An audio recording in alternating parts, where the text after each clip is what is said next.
ও সকিনা গেছত কিনা ভুইলাই আমারে, ও সকিনা গেছত কিনা ভুইলাই আমারে। আমি এখন রিস্কা চালাই, আমি এখন রিস্কা চালাই ঢাকা শহরে।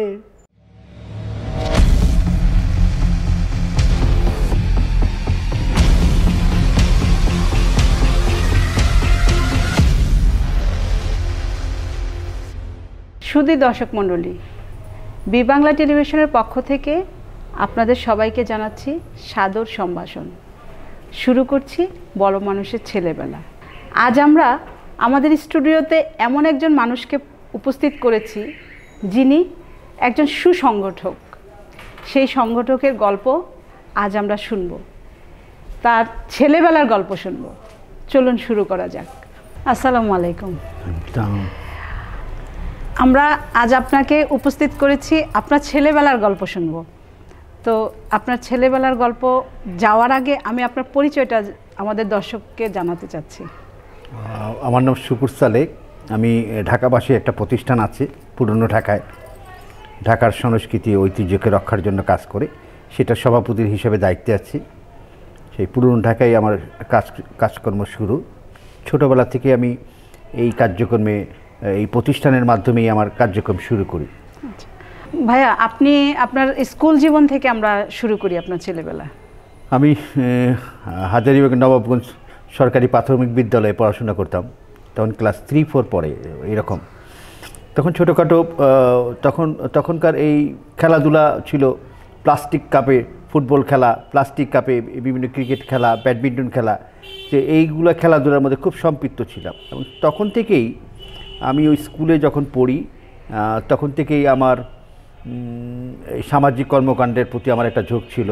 এলাকায় ছোটোখাটো লোকদেরকে নিয়ে, বন্ধুদেরকে নিয়ে পরিষ্কার পরিচ্ছন্ন অভিযান, রাস্তা পরিষ্কার, এগুলা কাজ করতাম আমরা।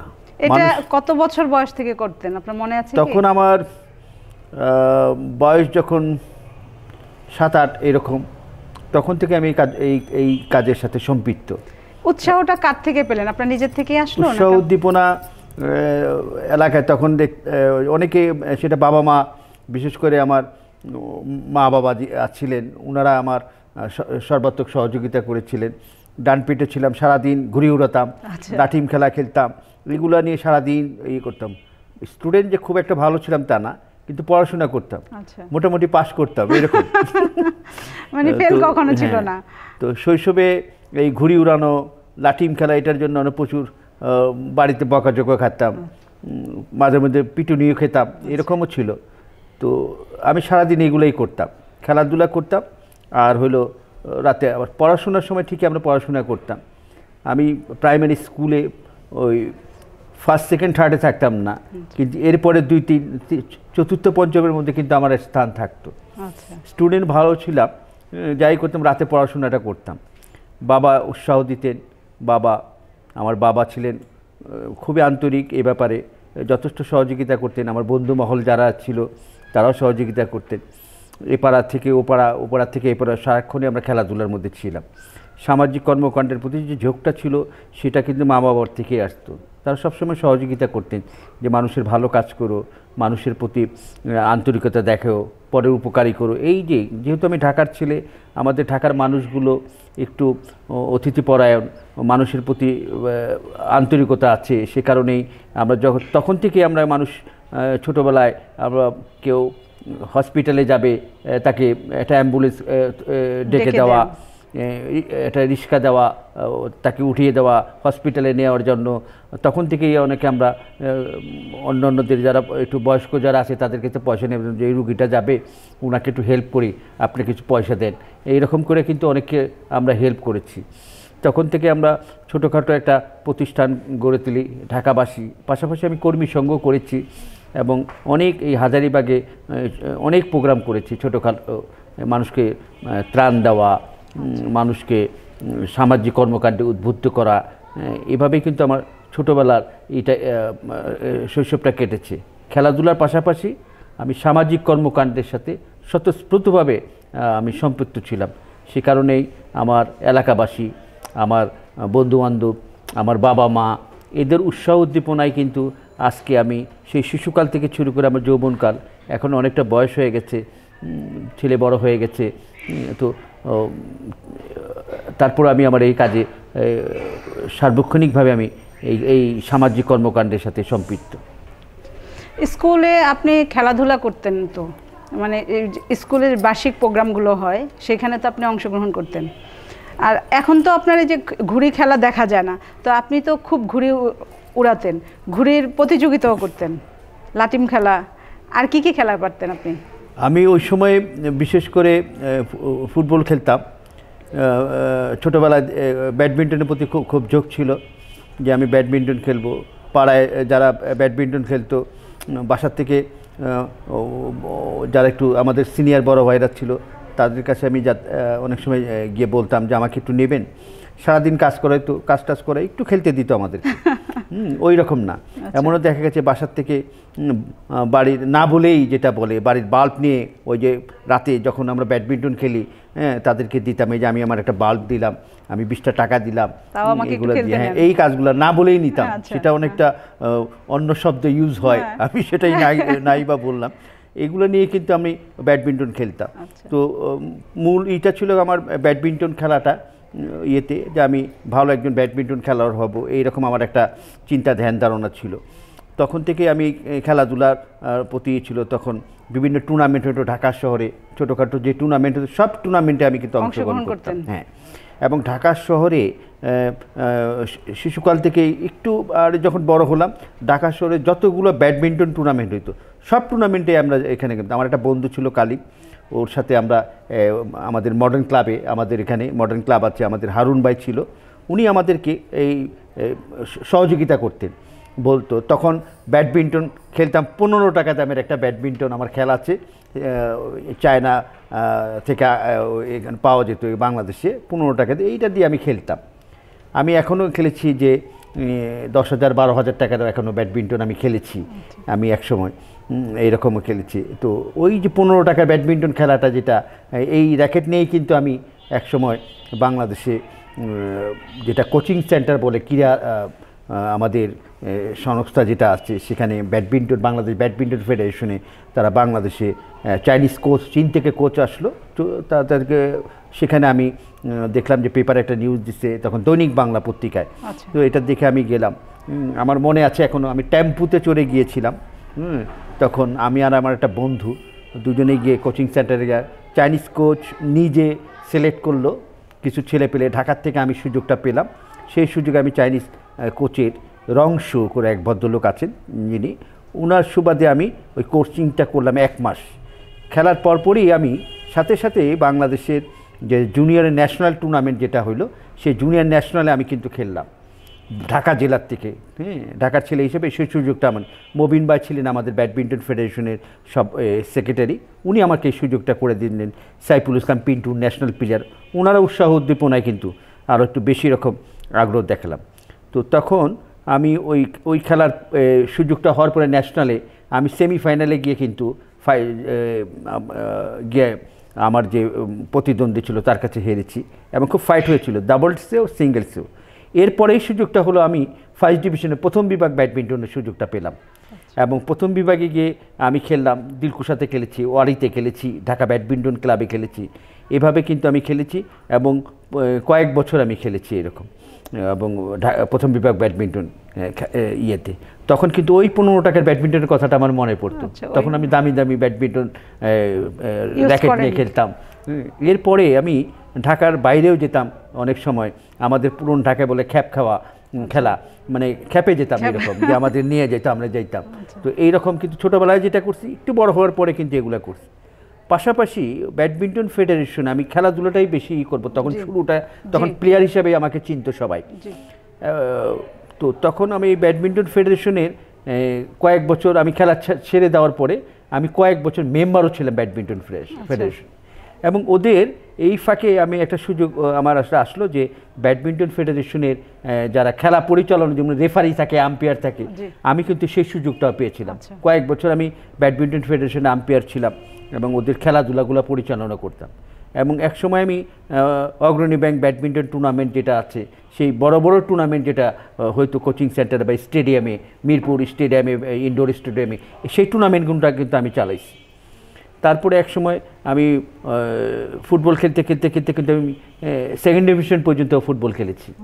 কিন্তু সবচেয়ে বেশি হচ্ছে ছোটোবেলায় যে আমার এই খেলাটা ছিল যে ব্যাডমিন্টন। আমি একটা সময় যে আমি একদিন হয়তো কোচিং সেন্টারে যাব, ন্যাশনাল টুর্নামেন্টগুলোতে খেলবো, ফার্স্ট ডিভিশনে খেলবো, সেই সুযোগটা কিন্তু আমার একটা টার্গেট ছিল।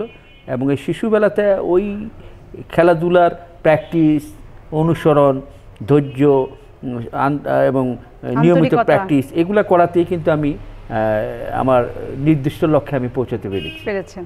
আচ্ছা, আপনি খুব খেলাধুলা পছন্দ করতেন এবং আপনি ব্যাডমিন্টনটা খুব পছন্দ করতেন, সেই ব্যাডমিন্টনে আপনি অনেক পুরস্কারও পেয়েছেন। তো এই খেলাধুলা নিয়ে আপনার কোনো স্মরণীয় ঘটনা আছে? আমার স্মরণীয় ঘটনা হলো যে আমি যখন ব্যাডমিন্টন খেলার আমি যখন ব্যাডমিন্টন খেলার সাথে শেষ পর্যায়ে যখন ঢাকা ব্যাডমিন্টন ক্লাব যেটা আছে, এটা হলো বাংলাদেশ ব্যাডমিন্টন ফেডারেশনের আগে উনি খান সাহেব ছিলেন, গাউছিয়ার মালিক, উনি এটা সভাপতি ছিলেন। এইটার আমি সেক্রেটারি ছিলাম। তো সেক্ষেত্রে প্রথম বিভাগ ব্যাডমিন্টন খেলা হচ্ছে, তখন আমার চিটাং থেকে আমি প্লেয়ার নিয়ে এসেছি 3-4 জন। তো আগের দিন আসলো ঢাকায়, ওদেরকে হোটেল টোটেলে রাখলাম, কিন্তু হঠাৎ দেখি যে 4 জন প্লেয়ারের মধ্যে 3 জন চলে আসছে। এখন আমি মাঠে গিয়ে দেখি যে আমাকে তো ওয়াকাবার দিতে হবে, মানে উপায় নেই। তখন আমার ওইটা ছিল না যে আমি নির্বাচন করব এই সেই, কিন্তু আমি তখনই ওই খেলোয়াড়দের সাথে আমি গিয়ে খেলায় অংশগ্রহণ করলাম। আমি ওয়াকাবার দিলাম না, যে প্রতিদ্বন্দ্বী তার সাথে ফাইট করা দরকার। এই খেলার সুযোগেই কারণেই আমার নমিনেশনটা যারা ব্যাডমিন্টন ফেডারেশনে কিছু লোক ছিল তারা কিন্তু এটাকে যাতে করে নির্বাচনটা আমি করতে না পারি, আমার একটা জনপ্রিয়তা ছিল সব জায়গায়, ঠিক ওই ক্রিয়াক্ষেত্র আমার ছিল। ও আমার নমিনেশনটা ব্যাপারে ওরা আপত্তি করলো। ওই যে ওই ক্ষোভের ঠেলায় যে আমার দোষটা হলো যে প্লেয়ার ছিল না, আমি খেলেছি, সেই সুযোগে ওরা কিন্তু আমার নমিনেশনটা যখন আপত্তি করলো, এই আমি খেলাধুলা থেকে ছাড়লাম। এরপর থেকে আমি আর মাঠে যাই, ওই কষ্টটা থেকে এই ছেড়ে দিলাম ব্যাডমিন্টন খেলা। তারপরে কিছু নিজস্ব কিছু শারীরিক অবস্থা, আমার রিং টিং পড়ানো হচ্ছে, সে কারণেই ডাক্তার বলেছে এখন খেলাধুলা করা যাবে না, একটু হাঁটাহাঁটি করা যাবে। এখনও দেখি খেলতে গেলে অন্যরা খেলে, তখন নিজের কাছে খুব আক্ষেপ লাগে যে আমি খেলতে পারি না। এই সুযোগটা অনেকেই মনে করে যে আমি হাসি খুশি থাকি, সবসময় সামাজিক কর্মকাণ্ড থাকি, আমার বোধহয় অসুখ বিসুখ নাই। আমার তো হ্যাঁ, আমার অনেকটা একসময় দেখা গেছে যে আমি আল্লাহ আমাকে অনেক বড় বড় বিপদ থেকে বাঁচিয়ে এনেছে। আমার রিং লাগানো, আমি কখনোই নিজেকে অসুস্থ মনে করি না, সবসময় নিজেকে খেলাধুলার পাশাপাশি সামাজিক কর্মকাণ্ডের সাথে সম্পৃক্ত থাকি।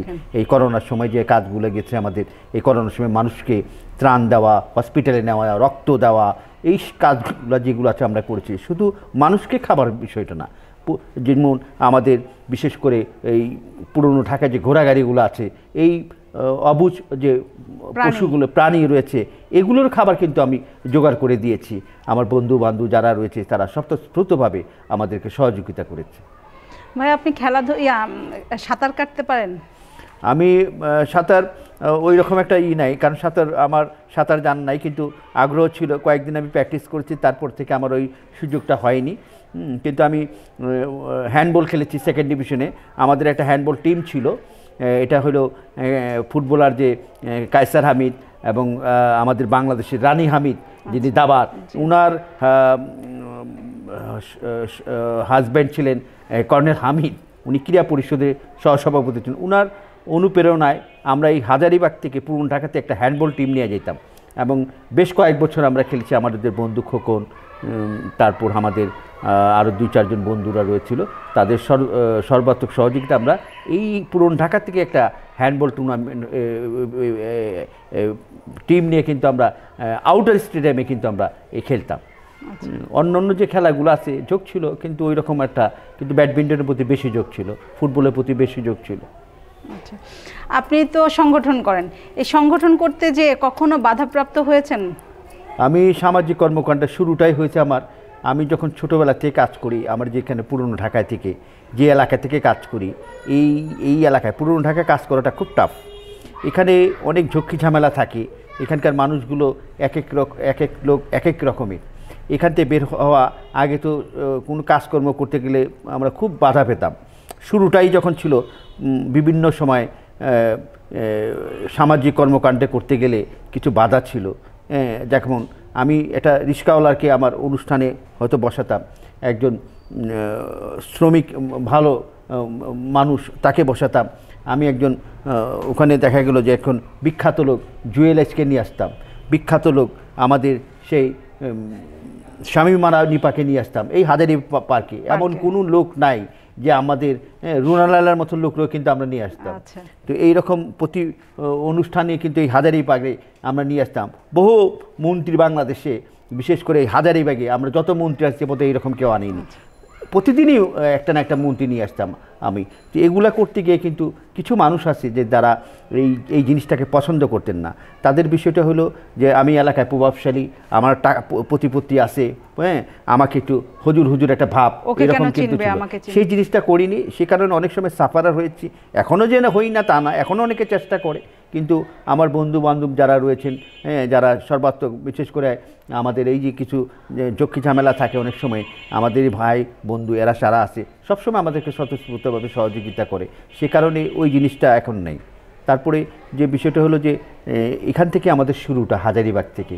আজকে এই হাজারীবাগ থেকে শুরু করে আর সারা বিশ্বে কিন্তু আমাদের একটা পদচারণা হয়েছে। আমাদের সেই পুরনো ঢাকার সেই হাজারীবাগে মনেশ্বর প্রথম লেন থেকে আমার এখান থেকে যাত্রা শুরু। এখান থেকে আজকে এই আমরা রাস্তা পরিষ্কার পরিচ্ছন্ন অভিযান, মানুষকে উদ্বুদ্ধকরণ, এই যে কার্যক্রমগুলো এখান থেকে শুরু হয়েছে আমার এই হাজারীবাগে। তো এই পাড়ার থেকে শুরু করে আজকে জাতীয় পর্যায় থেকে শুরু করে আন্তর্জাতিক পর্যায় পর্যন্ত কিন্তু আমরা আমাদের একটা পদচারণার সুযোগ হয়েছে। আজকে আমরা অত্যন্ত ভাগ্যবান যে এই হাজারীবাগের একটি ঢাকার ছেলে এই হাজারীবাগ থেকে কাজ করে আমরা জাতিসংঘের মতো জায়গায়, অর্থাৎ নিউ ইয়র্কে জাতিসংঘের যে সদর দপ্তর, সেখানে একটা কথা বলার আমাদের সুযোগ হয়। আমি না, আমাদের সংগঠনে অনেকেই যায়। এটা কিন্তু আমরা কোনোদিন চিন্তা করিনি। স্বপ্ন ছিল যে আমরা যদি কোনোদিন জাতিসংঘের মতো জায়গায় গিয়ে দুইটা কথা করতে পারি, এই আমার ঢাকায় ভাষায় বলি, সেই সুযোগটা কিন্তু সবসময় ছিল, লোভটা ছিল। অনেকেই যেতেন, আফসোস করতাম, কিন্তু আল্লাহ সেই সুযোগটা করে দিয়েছে। এবং এটাও এই যে আমরা এখন এই দেশে আমাদেরকে বিশ্বের বিভিন্ন দেশ আমাদেরকে, বিশেষ করে মেয়ররা যারা রয়েছেন, হ্যাঁ, যেমন লন্ডনের মেয়র, সিউলের মেয়র, জাকার্তার মেয়র, এইরকম, হ্যাঁ, এবং লন্ডনের নামিউজু সিটির মেয়র, এদের অনেকেই আমাদেরকে আমন্ত্রণ জানিয়েছে। আমরা সেই সুযোগটা পাই। অনেকে হয়তো ঢাকায় থাকেন, বিখ্যাত লোক, সেই সুযোগটা হয় না, কিন্তু আমাদেরকে এই সুযোগটা কিন্তু দিয়েছে। আমরা সেখানে যাই, সেই মেয়র অফিসে যাই, তাদের সাথে কথা বলি এবং পুরনো ঢাকার ঐতিহ্য, সাংস্কৃতিক আমাদের যে রয়েছে সেই বিষয়গুলো নিয়ে তাদের সাথে আলোচনা করি। অনেক সময় ওনারাও আসেন বাংলাদেশে আমাদের আমন্ত্রণে, আমরাও যাই। এই সুযোগটা কিন্তু আমাদের হয়েছে। আচ্ছা ভাইয়া, আপনি তো সংগঠন করতেন, সেই সংগঠন করতে যে আপনি জাতীয় যুব ফেডারেশন থেকে আপনি পেয়েছেন, স্বর্ণপদক পেয়েছেন, সেটার একটু অনুভূতি শুনতে চাই আপনার কাছে।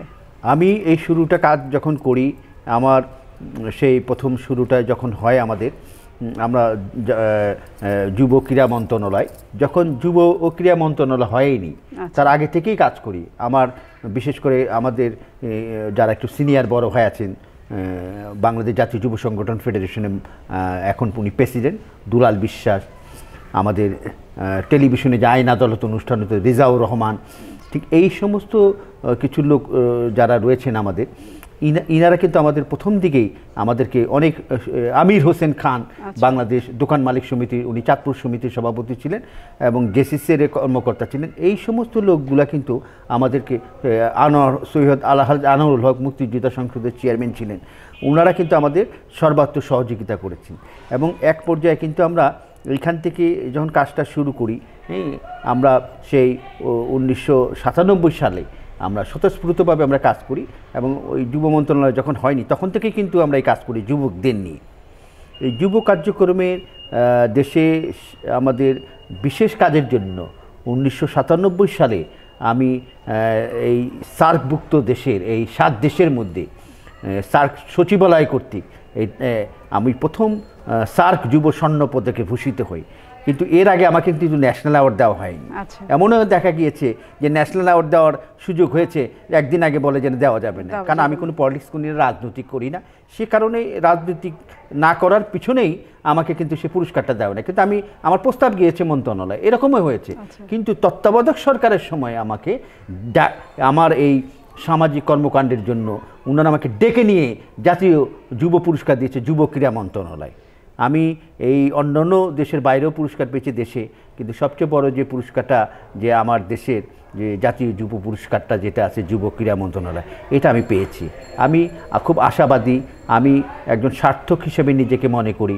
বিশেষ করে আমার পরিবারের সদস্যরা, ছেলে মেয়েরা, আমার স্ত্রী শাহিন পারভিন অগ্রণী স্কুলের টিচার, সে তার আন্তরিক সহযোগিতায় কিন্তু আমরা এই সামাজিক কর্মকাণ্ডগুলো আমরা করে থাকি।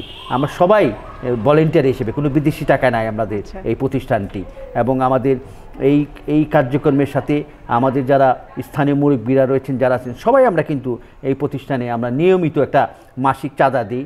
এই চাঁদা দিয়েই কিন্তু আমরা এই প্রতিষ্ঠানের কার্যক্রমগুলি বাংলাদেশে ঘুড়ি উড়ানো, ঈদের মিছিল, কাশিদা, কাওয়ালি, ঢাকার বিয়ের উৎসব, এগুলো যত উৎসব রয়েছে, ফলের উৎসব, এই আমাদের এই ঢাকাবাসীর মাধ্যমেই কিন্তু আমরা এগুলা আয়োজন করে, শুধু দেশে না দেশের বাইরেও বই প্রদর্শনী করে থাকি, আমাদের ঘুড়ি উৎসবে অংশগ্রহণ করে থাকি।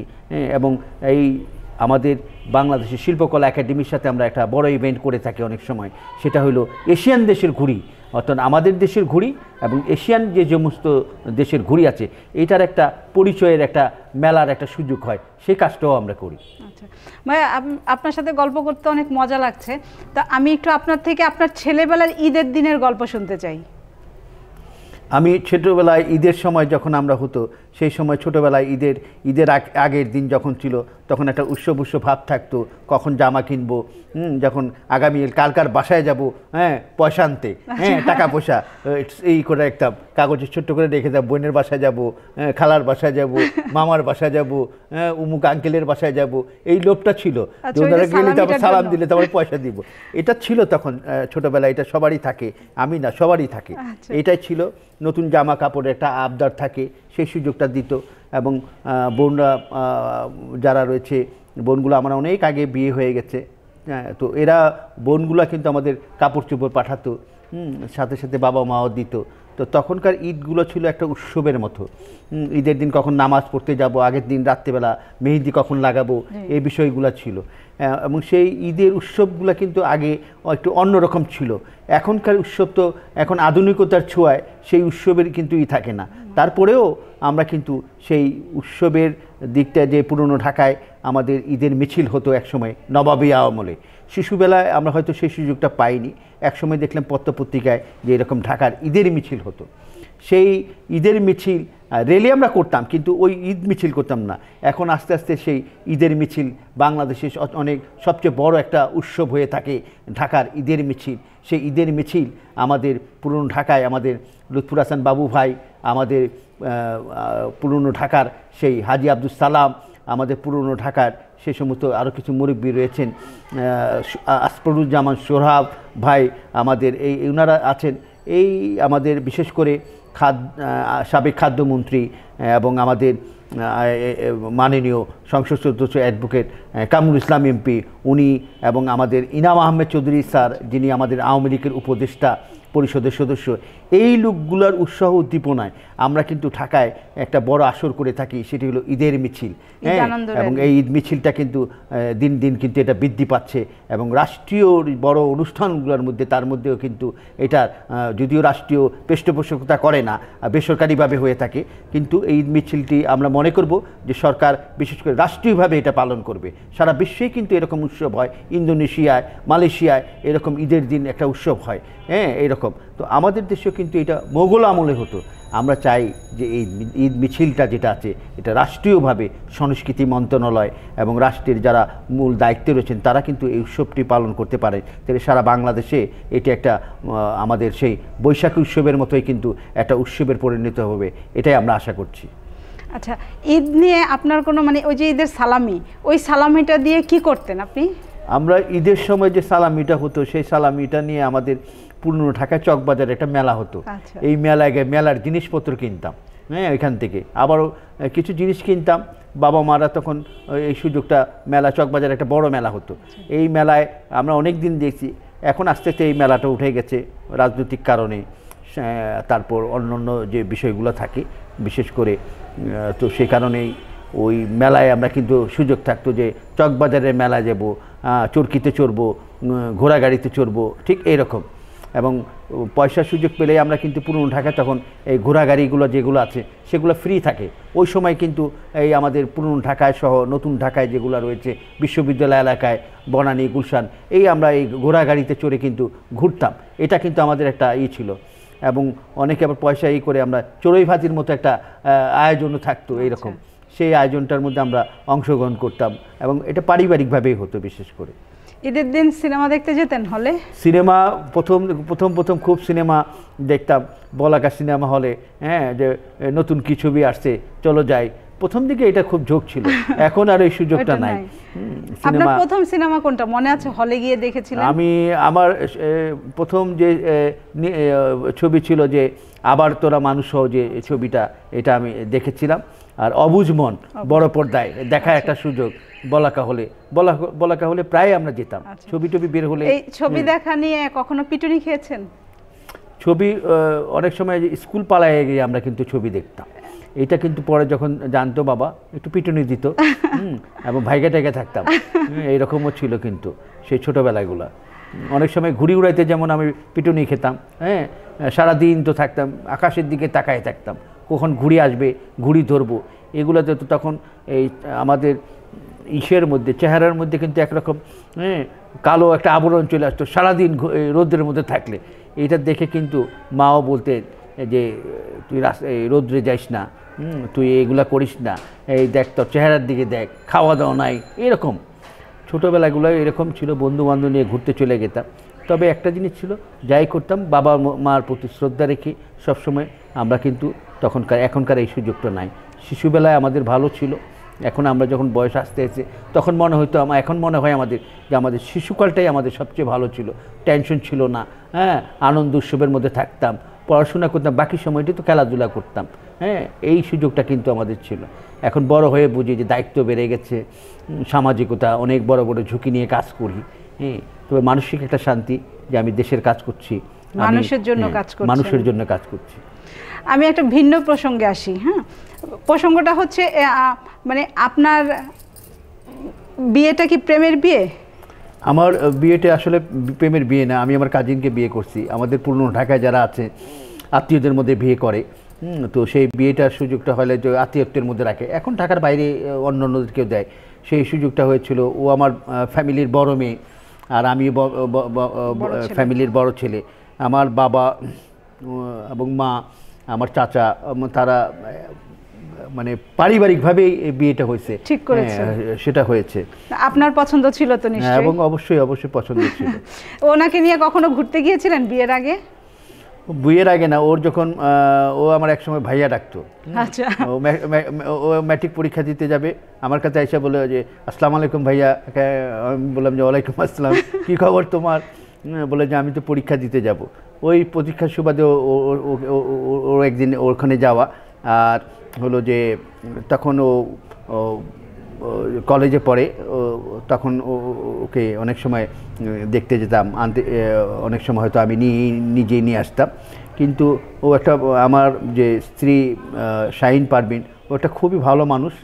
তার এত উৎসাহ উদ্দীপনা, এত আন্তরিকতা, সে কারণে সার্বক্ষণিকভাবে আমার পাশে থেকে আমাকে উৎসাহ উদ্দীপনা দিয়ে থাকে সমস্ত কার্যক্রমে। আমি অত্যন্ত আশাবাদী যে আর আমার ওই পুরো পরিবারটি যারা রয়েছেন সবাই আমরা আন্তরিকভাবে সারাক্ষণে আমরা সবাই কম বেশি দেশের কাজ করি। পাশাপাশি আমাদের পারিবারিক যে পারিবারিক যে বিষয়গুলো থাকে সেটা নিয়ে আমরা নিজেদের মধ্যে অত্যন্ত সুখী। আলহামদুলিল্লাহ। আপনাকে এই মানে একজন সংগঠক তৈরি করতে এই শাহিন পারভিনের উদ্দীপনা ছিল।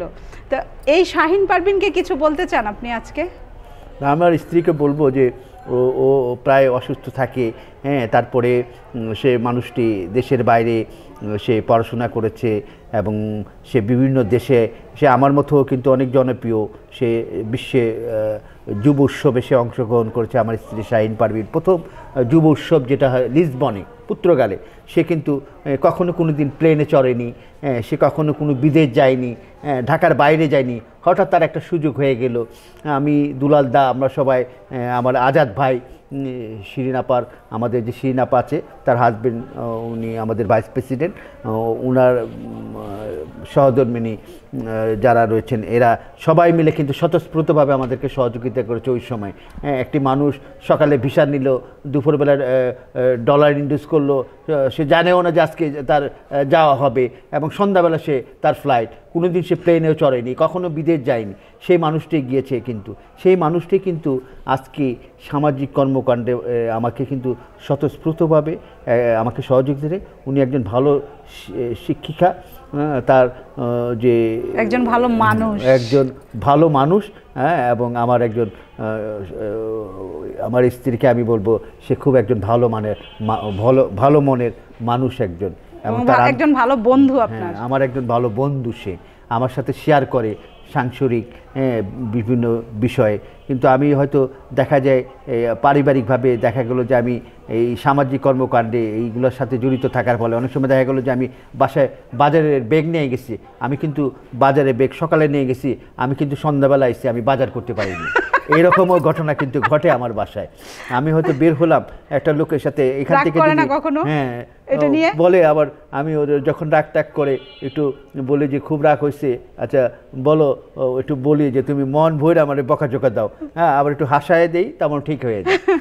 এইটা থাকে। আমি রাস্তা দিয়ে গেলে এখান থেকে হয়তো যদি আমি নিউ মার্কেট যাই, আমার একটা জিনিস হয়েছে যে মানুষকে কিছুক্ষণ পর পর আমার মানুষের সাথে কথা বলতে হয়।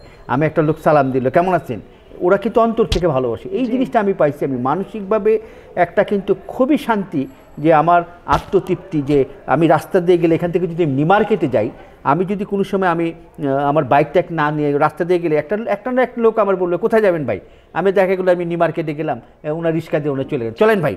আবার যদি আমি নিউ মার্কেটে বা আজিমপুরে দাঁড়াই, একটা লোক আমার বলবে যে ভাই বাসায় যাবেন, চলেন আমার সাথে যাই।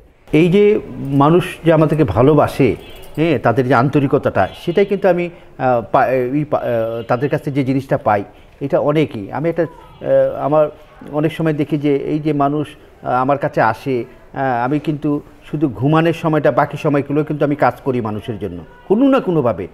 আমাদের কোনো রাজনৈতিক কিন্তু ক্ষমতা নেই। আমাদের যে বিষয়টা থাকে যে ছোটোবেলা থেকে এই পর্যন্ত আছে, আমি কোনো রাজনীতির সাথে সম্পৃক্ত না, কিন্তু আমার কোনো পাওয়ার নেই। কিন্তু আমার যে পাওয়ারটা, আমি যেটা মনে করি যে আমার ব্যবহার, কথাবার্তা, মানুষকে সাথে কথা বলে তাকে কনভিন্স করে তার থেকে কাজটা উদ্ধার করা, এগুলা কিন্তু করি। প্রতিদিন কোনো না কোনো মানুষের আমি কাজ করি, তাদের একটা উপকার করার চেষ্টা করি। আমার কাছে যে আসে আন্তরিকভাবে আমি চেষ্টা করি, সে কারণে মানুষ আমাকে অনেক ভালোবাসে, এবং মানুষের ভালোবাসা আমি সবসময় পাই। আমার এই যে মানুষের প্রতি মানুষের আন্তরিকতা, এইটা আমাকে সত্যি আমাকে উৎসাহিত করে এই দেশের কাজের জন্য। আচ্ছা ভাই, সংগঠন করতে যে আপনি তো মানুষের ভালোবাসাও পেয়েছেন, তো আপনার এমন কোনো তিক্ত কোনো অভিজ্ঞতা আছে?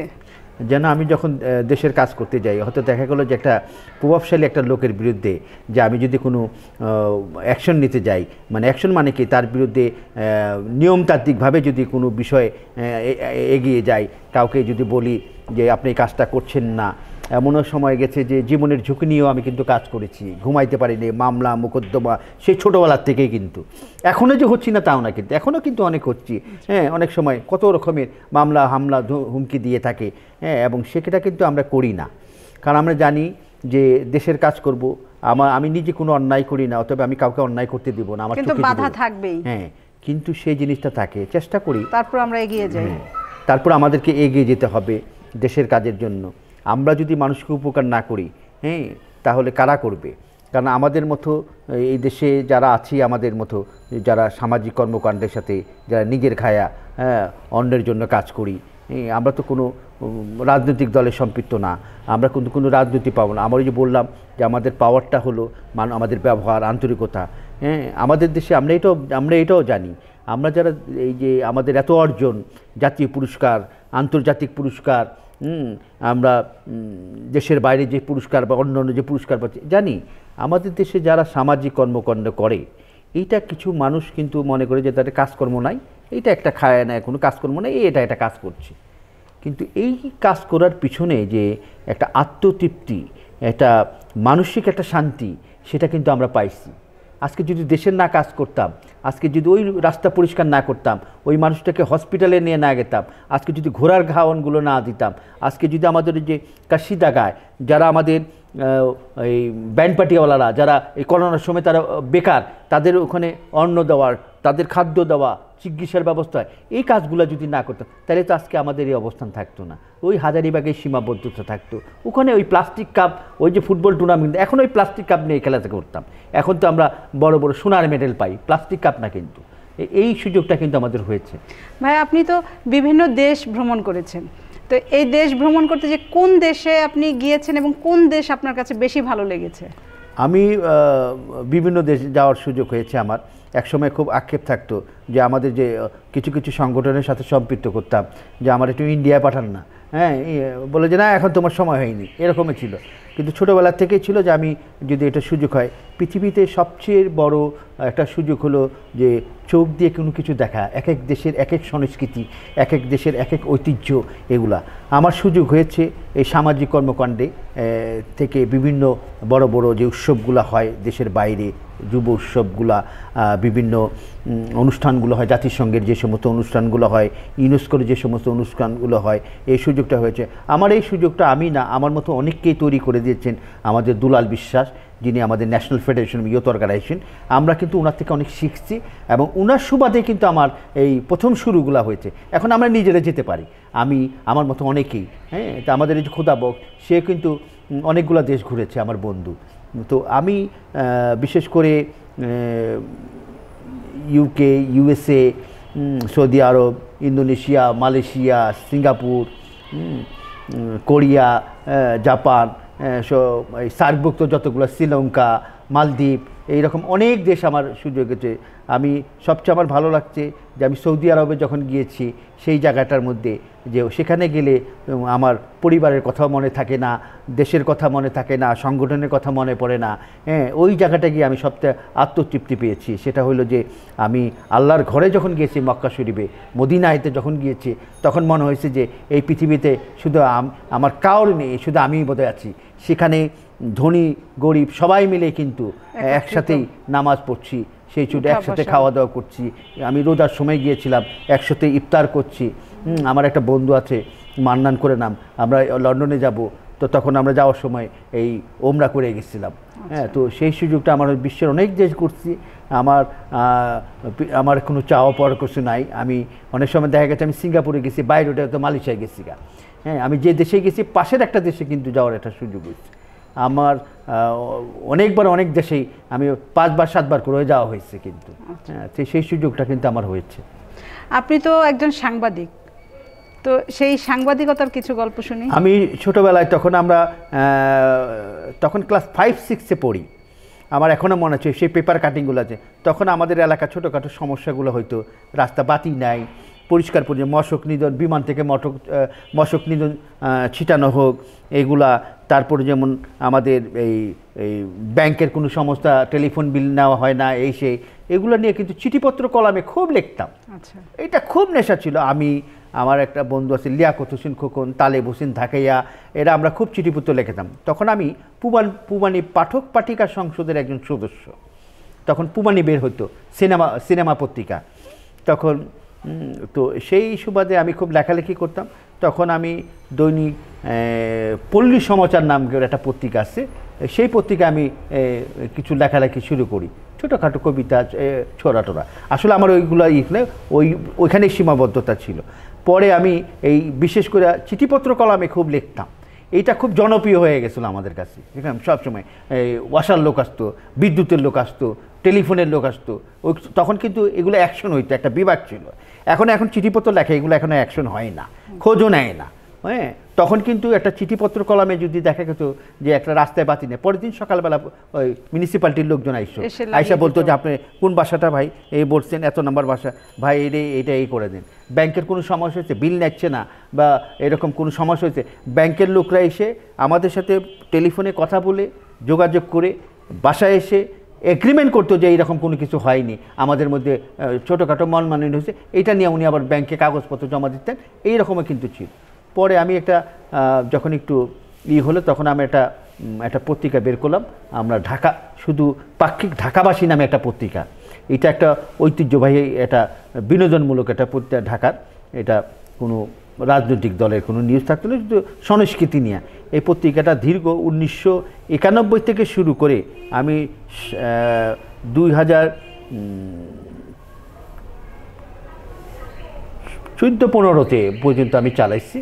এরপরে যেটা একটু বন্ধ হয়ে যায়, এটা আবার নতুন করে গোছাচ্ছি, ওই পত্রিকাটা চালু বের করব। এর পাশাপাশি বিভিন্ন পত্রপত্রিকায় আমি লিখেছি, ইত্তেফাক, যুগান্তর, নিউ নিশান, এই সমস্ত বড় বড় যে পত্রিকা আছে। এখনই সময়ে যেটা সাপ্তাহিক ছিল সেটা স্পোর্টস রিপোর্টার হিসেবে দায়িত্ব ছিলাম। এগুলা লেখালেখি কিন্তু আমার এখনই আমাদের যে ঈদের সময় আমাদের ঘুড়ি উড়ানো, খেলাধুলার বিভিন্ন ফিচার, এগুলো কিন্তু আমি বিভিন্ন জাতীয় দৈনিকগুলোতে আমি নিয়মিত লিখে থাকি। আচ্ছা ভাইয়া, এবারে আমরা একটু আপনার একটা গান শুনতে চাই। আমি একসময় আমরা আমাদের সাংস্কৃতিক কর্মকাণ্ডের জন্য আমরা একসময় হারমোনিয়াম, তবলা এগুলো আমরা মানুষের ক্ষেত্রে অনেক সময় ধার করে আনতাম। তো কোনো কারণে একসময় আমাদেরকে এগুলো দিত না, যে প্রতিদিনই দিব। তো আমরা হারমোনিয়াম, তবলা সেই 1900 আমার মনে আছে যে 80 সালে আমরা এই হারমোনিয়াম, তবলা, কঙ্গবঙ্গ আমাদের প্রতিষ্ঠানে আমরা কিনে আনলাম। তখন ঢাকা শহরে আমার বন্ধুরা আমরা সবাই মিলে আমাদের এই একটা প্রতিষ্ঠান আমরা এই ঢাকাবাসীর মাধ্যমে গান বাজনা করতাম, এবং তখন খুব ড্রামও বাজাতাম এক সময়। এগুলো সব ছিল আমাদের, কিন্তু এখন আর এই সুযোগটা হয় না। তারপরে আমি গান টান খুব গাইতাম, বিশেষ করে ফকির আলমগীর। ও আজকে মারা গেছে। আমার খুব ভালো ছিল তার সাথে, উনি আমার বয়সে বড়, কিন্তু তার সাথে আমার বন্ধুত্ব ছিল খুব। আমার হাজারীবাগে প্রায় আসতো, তুই করার সম্পর্ক ছিল, খুব আদর করতো। তো ওরা নিয়ে যেতাম, ওর যে গানগুলো ছিল আমরা গাইতাম, যে ও সকিনা গ্যাসত কিনা ভুইলা আমারে, এই গানগুলো খুব পরিচিত। ও সকিনা গ্যাসত কিনা ভুইলাই আমারে, ও সকিনা গ্যাসত কিনা ভুইলাই আমারে, আমি এখন রিস্কা চালাই, আমি এখন রিস্কা চালাই ঢাকা শহরে, আমি এখন রিস্কা চালাই ঢাকা শহরে, ও সকিনা গ্যাসত কিনা ভুইলাই আমারে। বাহ, চমৎকার। শুধু দর্শক মণ্ডলী, আমরা এই করোনাকালীন সময় আমাদের অনেক গুণী ব্যক্তি হারিয়ে ফেলেছি। তাদের মধ্যেই এই ফকির আলমগীর, ওনাকেও আমরা হারিয়েছি। ওনার প্রতি বিনম্র শ্রদ্ধা, আল্লাহ পাক ওনাকে বেহেশত নসিব করুন। ভাইয়া, মানে আপনি তো অনেক গুণে গুণান্বিত, অনেক গুণে, মানে এখন আমি যাব আপনার মায়ের মা থেকে, মানে একজন মা কিভাবে এত সুন্দর একটা ভালো একটা সন্তান জন্ম দিলেন, সেই মায়ের গল্প শুনতে চাই। আমার মা পুরনো ঢাকার একজন মানুষ ছিলেন। আমার মা আমার পৃথিবীতে সবচেয়ে প্রিয় মানুষ ছিলেন। আমার এখনও পরে আছে আমার মা।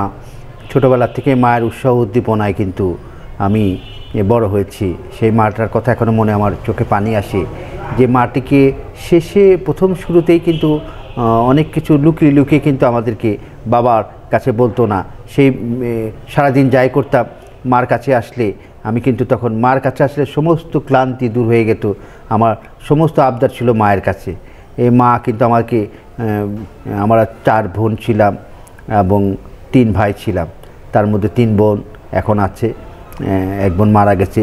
3 ভাইয়ের মধ্যে আমরা 2 ভাই আছি, 1 ভাই মারা গেছে। আমাদের সংসারটা বাবা মা নিয়ে আমরা খুব একসময় কিন্তু খুব সে থেকে আমরা বড় হয়েছি। বাবা মার নিজের বাড়ি ছিল আমাদের সেই পুরনো ঢাকায়, সেই হিন্দুস্তান পাকিস্তানের সময় ছিল আমাদের ওই সময় স্বাধীনতার পরে বাবা যখন আমাদেরকে স্কুলে নিয়ে যেতেন আমাদেরকে, তখন মা আমাদের সবচেয়ে বেশি করে যে আমাদের সবাইকে লেখাপড়া করাবেন, ভালো একটা মানুষ তৈরি করবেন এখানেই। তো মার উৎসাহ উদ্দীপনায় কিন্তু আমি পড়াশোনা করছি। অনেক সময় দেখা গেছে যে আমি সিটি কলেজে রাত্রে পড়াশোনা করছি, সারাদিন এগুলো করছি, আমার সময় সুযোগ ছিল না। সেই সুযোগগুলো আমি স্কুলে যেতাম না, কিন্তু অনেক সময় রাতে বসে কিন্তু পড়াশোনা করতাম। তো এই মাকে আমি দেখেছি যে মার যে উৎসাহ উদ্দীপনা, সেই মায়ের কথা আমি কখনোই ভুলতে পারবো না, কারণ মা আমার কাছে সবচেয়ে ছিল যে সারাদিন যাই করতাম মার কাছে আবদার ছিল। মা অসুখ বিসুখ হলে মার কাছে গিয়ে দৌড়াইতাম। এটাও সত্য যে আমরা কোনো রকম কোনো অসুখ পড়লে আগে মার কথা বলি, মারে বাবারে এই কথাগুলো বলি। সেই সুযোগটা কিছু মার শেষ পর্যায়ে মা যখন মারা যায়, আমার এখনও একটা কথা মনে পড়ছে। ডাক্তার তাকে বলল যে ওনাকে বাসায় নিয়ে যান, হ্যাঁ, ওনার ভালো মন্দ কিছু ওনাকে খাওয়ান, হ্যাঁ, ওনার সময় নেই। কিন্তু আমি যখন বাসায় নিয়ে আসলাম মাকে দেখলাম যে মা প্রতিদিনই আমি একটা রাখতাম, একটা বালিশ, একটা জগ, একটা মগ, একটা থালা, ঠিক এইরকম, হ্যাঁ, একটা ছোট্ট একটা খাতা রেখে দিতাম মার জন্য, যে কোন সময় মার হার্টের সমস্যা, কখন ব্যথা উঠে দৌড়ায় নিয়ে যেতাম। ঢাকা শহরে আমি যতগুলো হসপিটাল আছে, ঢাকা মেডিকেল কলেজ হাসপাতাল, তারপর আমাদের বক্ষব্যাধি হাসপাতাল, হৃদরোগ ইনস্টিটিউট, সরাদ্দি, এই সমস্ত হাসপাতালে মাকে নিয়ে আমি ঘুরছি। একটি বিষয় আমার খুব খারাপ লাগছে, সেটা হলো যে আমি একেবারে তখন মা যখন যে বছর মারা যায়, সে বছর আমাদের 21শে ফেব্রুয়ারির আগের দিন 20 তারিখ আমি মাকে নিয়ে যাই ঢাকা হৃদরোগ থেকে, মাকে পাঠিয়ে দেয় ঢাকা মেডিকেল কলেজে হাসপাতালে, সেখানে নিয়ে যাই। কিন্তু এর আগের যে বিষয়টা হলো, ডাক্তার যখন বলল যে ওনার বেশি দিন সময় নেই, কিন্তু আমি 2 বছর মাকে প্রতিদিনই মানে 1 দিন 2 দিন পরপরই হসপিটালে নিয়ে যেতাম, ওষুধ খাওয়াতে আমি নিজে নিয়ে যেতাম মাকে। অনেকেই বলতো হাল ছেড়ে দিছে, হ্যাঁ, ওনাকে আর বাইরে হসপিটালে নিয়ে যাওয়া দরকার নাই। কিন্তু আমার একটা বিশ্বাস ছিল মা বোধহয় আরও বাঁচবেন। 2 বছর মা বেঁচে ছিল। শেষ মুহূর্তে যখন অবস্থা খুব খারাপ, আমি একদিন হৃদরোগ থেকে তারা বললো যে আপনি বাসায় নিয়ে যান, আর নাহলে মেডিকেলে নিয়ে যান। গেলাম মেডিকেলে নিয়ে যাওয়ার পরে দেখলাম চারিদিকে মেডিকেলের 20 তারিখ, তখন চারিদিকে 21শে ফেব্রুয়ারির আয়োজন হচ্ছে, চারিদিকে বন্ধ, এখন অ্যাম্বুলেন্সে ঢুকতে দিচ্ছে না, এই করে না। আমি তখন আমার মাকে হাতে নিয়ে হেঁটে হেঁটে আমি ঢাকা মেডিকেল কলেজ হাসপাতালে, সেখানে শাহবাগ থেকে শুরু করে আমি হেঁটে ঢাকা মেডিকেল কলেজ পর্যন্ত, ইমার্জেন্সি পর্যন্ত মাকে আমার এই হাতে করে নিয়ে গেছি। আমি রিক্সার ভিতরেও ঢুকতে যায় না, ওই পলিটিক্যাল একটা ঝামেলা ছিল, সে কারণে কাউকেই অ্যালো করছিল না। আমি ওই সময় আমার মাকে নিয়ে গেছি, এই কথাটা আমার মনে থাকবে। মা ওখানে প্রায় ছিলেন 15 দিন, বেঁচে আছিলেন। যে এই মায়ের উৎসাহ উদ্দীপনা, যখন মা ছিলেন তখন মনে হয়েছে যে আমার মাথায় মা বাবা আছে, আমার একটা ছায়া আছে। এবং মা বাবা যখন নাই, তো বিশেষ করে ওই সময়টাই আমার কাছে খুব খারাপ, কারণ বাবা আগে মারা গিয়েছেন, মা ছিলেন। মা সবসময় আমাদেরকে আঁকড়ায় রাখতেন, ভালো মন্দ সব কিছুতেই। এবং তার যে উৎসাহ উদ্দীপনায় আমরা কিন্তু আজকে আমরা এই বড় হয়েছি। উনি মারা গিয়েছেন, কিন্তু আমাদের যে অর্জনগুলা, ভালো জিনিসগুলা, আমরা এখন বড় হয়েছি, এই জিনিসটা মা ওইভাবে দেখতে আজকে যদি মা বেঁচে থাকতেন, এবং আমাদের যে এখনকার যে অবস্থাটা দেখে অনেক খুশি হতেন বাবা মারা, ওনারা সেই সুযোগটা পাননি, সেই সাফল্যটা দেখে যেতে পারেন। বাবা মা দুজনেই আমাদের হার্টের রোগী ছিলেন, দুজনেই মারা গেছে। মায়ের রান্না কেমন লাগতো আপনার? আমার মা খুব শিশুবেলা থেকে খুব রান্না করতেন। আমাদের যে পিঠাপুলি যে বিষয়গুলো থাকতো, মা সবসময় সবার আগে কিন্তু আমার এই করতো। বকুনি ঝুকুনি খাইতাম বাবার বা অন্যান্য সবার। পাড়ার মধ্যে খুব ডান পিঠে ছেলে ছিলাম, সারাদিন ছাদে ছাদে থাকতাম, এর আচার নিয়ে যেতাম গা, ওর কোনো কিছু রোদ্রে শুকানো দিছে সেটা নিয়ে পড়তাম, এর আম, এর কাঁঠাল, এই যা পাইতাম সবসময় বন্ধুবান্ধব মিলে আমরা একটা গ্রুপ ছিলাম, সারাদিন এগুলা করতাম, দুষ্টুমি করতাম। কিন্তু মা আমাদেরকে ওই বিচার আসলে মা কিন্তু তখন বাবাকে বলতো না, হ্যাঁ, বলতো যে এরপরে যদি তুই আবার দুষ্টুমি করবি তোর বাবা আরও বলে দেবো, কয়ে দেবো। কিন্তু ঢাকায় বাসায় করতো মা সবসময় নামাজ পড়তেন, হ্যাঁ, উনি তাবলিগ করতেন, সারাক্ষণ মানুষকে নিয়ে ইসলামের কথা বলতেন আমার মা। সেই মাটি আমি যতদিন আমার মা ছিল ততদিন আমাদের আশা ভরসা ছিল, এবং আমরা সবাই ছিলাম। এখন মাকে এখন অনেকে আমরা হয়তো বছরে এক সময় গিয়া দেখি, ওইভাবে কিন্তু মাকে আমরা পাই না। কিন্তু মায়ের যে এটা কিন্তু এখন আমি আমাদের যে আমার শ্বশুর শাশুড়ি যারা চাচি, আমরা তারাই কিন্তু আমাদেরকে এখন আমার ছেলে পেলেদেরকে যারা আছে তাদেরকে দেখে শুনে রাখে, তারাই বড় করছে। কিন্তু মায়ের স্মৃতিগুলো মনে পড়লে এখন আমাদের মনে খুব কষ্ট হয়, দুঃখ হয় যে ছোটোবেলায় যেভাবে দেখেছি, বড় হলে মা তো, আমি যত বড় হই না কিন্তু মা বাবা কিন্তু আমরা শিশুর মতোই। মায়ের কোনো খাবার আপনার খেতে ইচ্ছা করে এখন, যেটা যে মা থাকলে হয়তো এই খাবারটা আমার খেতে ইচ্ছা করতো? মা ওই সময় আমরা দেখি ছোটোবেলায় মা যদি আজ থাকতো, আমাদের মা ছোটবেলায় আমাদেরকে পুরনো ঢাকায় আমাদের গুলগুলা করে একটা আছে, সেটা পুয়ার মতো, তো বলতাম যে মা গুলগুলা বানায় দেন। মা কিন্তু আমাদের গুলগুলা বানায় দিত, এটা শখ করে খেতাম। এখন আর গুলগুলা দেখা যায় না পুরনো ঢাকায়, হ্যাঁ খুব কম, দুইটা একটা ঢাকা শহরে দেখা যায়, হ্যাঁ এগুলা করে দিত। এবং যখন যায় যেটা মা কিন্তু, বাবা মা কিন্তু আমাদের কোনো আবদার মানে করতো না, পূরণ করে দিত সবসময়। আমি না, আমাদের ভাই বোনদের সবাই দিয়ে কিন্তু।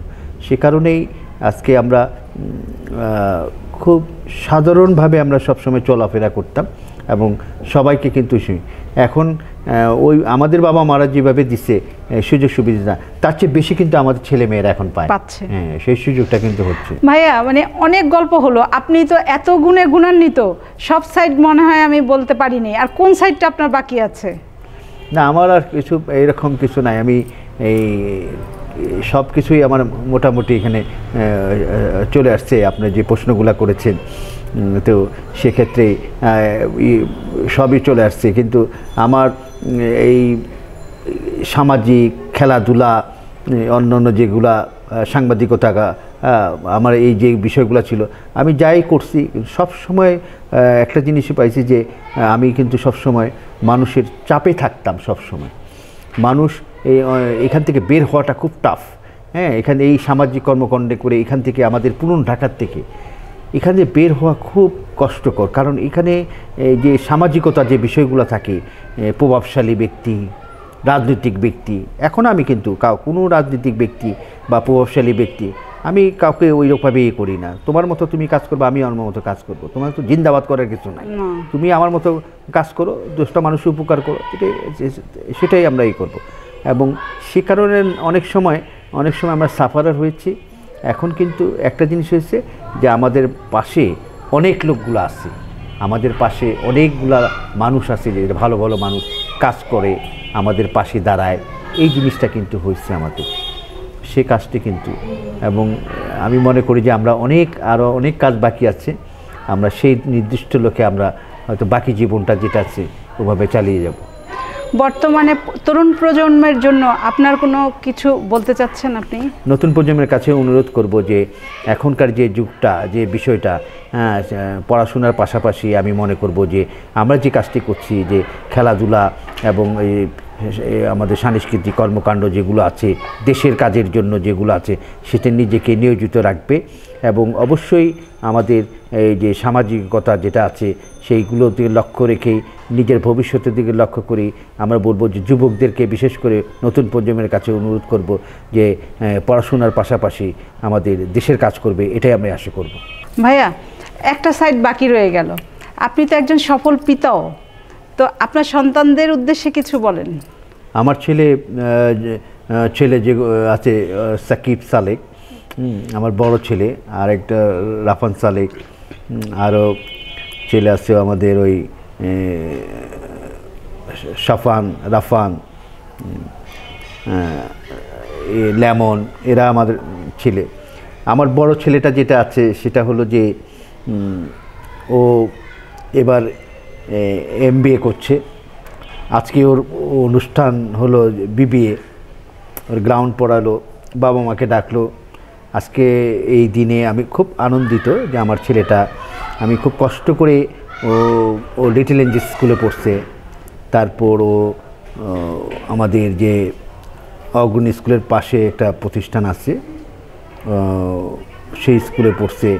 এবং সে ব্যায়াম মডেল স্কুলে প্রতিদিন ছেলেকে নিয়ে যেতাম স্কুলে। এখান থেকে বাংলা মোটরের পাশেই হলো বাংলা মোটরের পাশেই হলো ব্যায়াম স্কুল।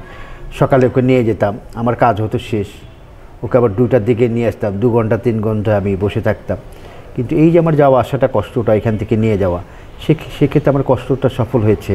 ছেলে এখন আমার MBA করছে এবং একজন সফল পিতা হিসেবে আমি খুব গর্বিত। শুধু সে বিভিন্ন বাংলাদেশে থেকে এসে বিভিন্ন দেশে ওরা গেস্ট অফ অনার করে দাওয়াত দিয়ে ওকে নিয়ে যায়, নিজের টুকটাক ব্যবসা করে, নিজেই অনলাইনে ব্যবসা করছে পড়াশোনার পাশাপাশি। এবং সে কেউ বলবে না যে এটা ঢাকার একটা ছেলে, ও সব দিক দিয়েই ওর ভালো, বাবা মাকে খুব অনার করে। ওকে যদি আমরা কি কাজের জন্য যদি দরকার আমি 100 টাকা দিই, সে কিন্তু আমাকে 50 টাকা যদি কোনো ওইটা ফ্রি আসে আমাকে সাথে সাথে দিয়ে দেয়। আবদারটা থাকে মার কাছে, আমার কাছে না, মাকে বেশি আবদার করে। আর খুবই একটা ভালো ছেলে, এবং আমি সেক্ষেত্রে মনে করি যে বড় হয়ে গেছে তারপরেও আমার কাছে শিশু, আমার এই ছেলেটি, আমরা খুব আদর করি ওদেরকে। হ্যাঁ, আমার ছেলেগুলো, তার মধ্যে বড় ছেলেটা সে তার নিজের মতো করেই কিন্তু করছে, তার কোনো টিচার নাই, সে পড়াশোনা করে আসছে, MBA করছে, কোনো টিচার নাই কিন্তু, বাহ, একেবারে ক্লাস 1 থেকে এই পর্যন্ত সে নিজে নিজেই পড়ে আসছে। এটা আমার জন্য একটা বড় পাওয়া। এবং সে সবসময় পড়াশোনার মধ্যে থাকে, যখন প্রয়োজন পড়ে সে ভালো গান বাজনা করে, সে ড্রাম বাজায়, তো দেশ বিদেশে যায়, পাশাপাশি সে পড়াশোনার কাজ করে। তো ছেলে হিসাবে আমি মনে করব যে আমি বাবা হিসাবে যে আমার ছেলেটাকে আমি আদর্শে গড়তে পেরেছি, আমার মতো করে সে তাকে তৈরি করেছি। মা একজন শিক্ষিকা, সে বাংলার টিচার, কিন্তু স্বতঃস্ফূর্তভাবে তার স্বভাব অভাব অভিযোগ মার কাছে বলে। আমি সেক্ষেত্রে খুব আশাবাদী আমার ছেলেকে নিয়ে। আলহামদুলিল্লাহ, আল্লাহ পাক আপনাকে ভালো রাখুন, সুস্থ রাখুন, সুন্দর রাখুন, আর দীর্ঘ হায়াত দিন। আমরা সেই কামনা করছি। আল্লাহ পাক আপনাকে আরও মানুষের জন্য কাজ করার তৌফিক দান করুন। আজ এ পর্যন্তই। আমাদের স্টুডিওতে আসার জন্য আপনাকে অসংখ্য অসংখ্য ধন্যবাদ। আপনাকেও ধন্যবাদ, এবং আপনাদের অনুষ্ঠান যারা দেখছেন দর্শকরা, আপনাদের সবাইকে আমারও আন্তরিক শুভেচ্ছা জানাচ্ছি। শুধু দর্শক মণ্ডলী, আমরা চাই একজন শুকুর সালেকের মতো ঘরে ঘরে অগণিত শুকুর সালেক জন্মগ্রহণ করুক। আজ এ পর্যন্তই। আগামীতে আবার আপনাদের সাথে দেখা হবে অন্য কোনো অতিথি নিয়ে। সে পর্যন্ত সবাই ভালো থাকুন, সুস্থ থাকুন। আল্লাহ হাফেজ।